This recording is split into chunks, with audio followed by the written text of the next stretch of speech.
and welcome back to abready.com.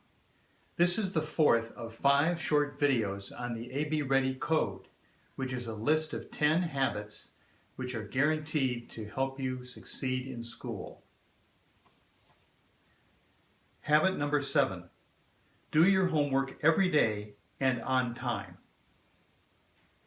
This is the single most effective way to raise your grade. So many of the students that I have worked with simply do not do their homework on a regular basis. When teachers weigh the homework category of their grade anywhere from 10 to 33%, you can see how much homework can influence the grade. Even if a teacher does not factor in homework as part of the grade, it's still a good idea to get into the homework habit, because good homework gives you more time to practice essential skills on your own. Besides, you learn important life lessons by doing your homework. Let me explain. I think you recognize the item I'm holding as a credit card.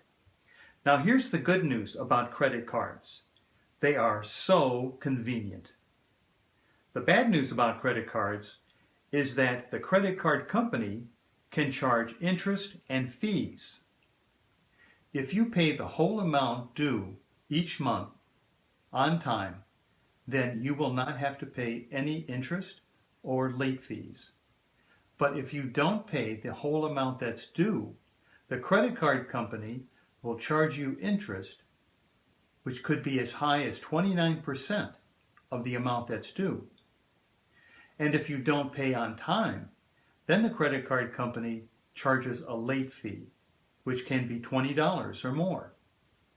Interest and fees can quickly add up to increase your credit card debt. Now, here's an example of the information found on a credit card bill. Notice the amount due is $343.25.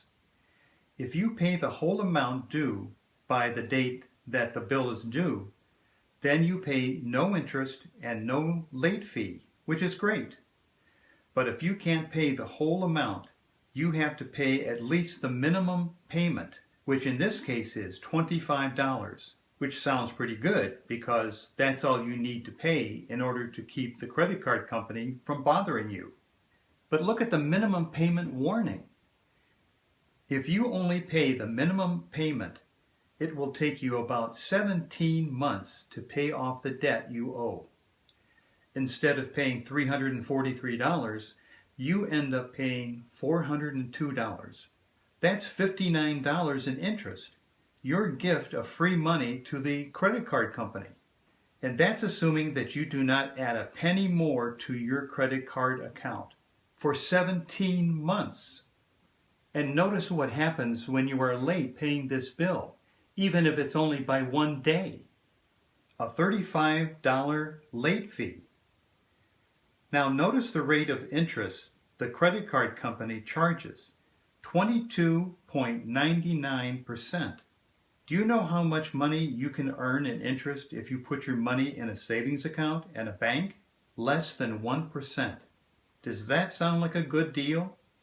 In fairness to the credit card companies, I have to say that I have also thought that the credit card company's high rate of interest on credit card debt and the steep late fees would encourage people to pay the whole amount due on time. But here's the reality.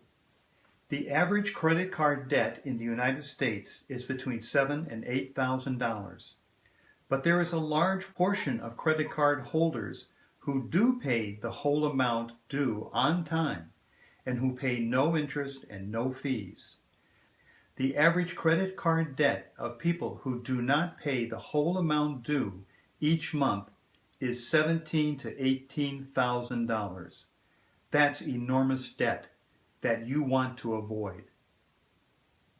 So by being compliant, that is, paying the whole amount due on time, you are saving yourself a lot of money. Hey, that sounds like habit number 7.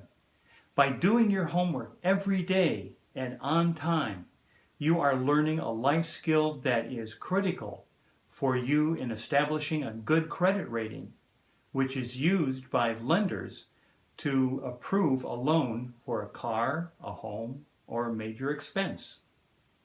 Habit number 8.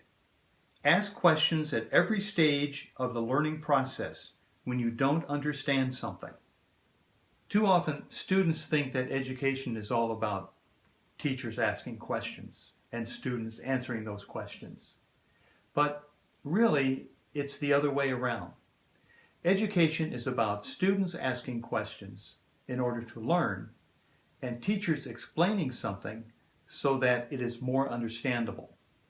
So don't be afraid to ask questions. By you asking questions in class, other students will be encouraged to ask their own questions. That creates a climate of inquiry, which teachers appreciate.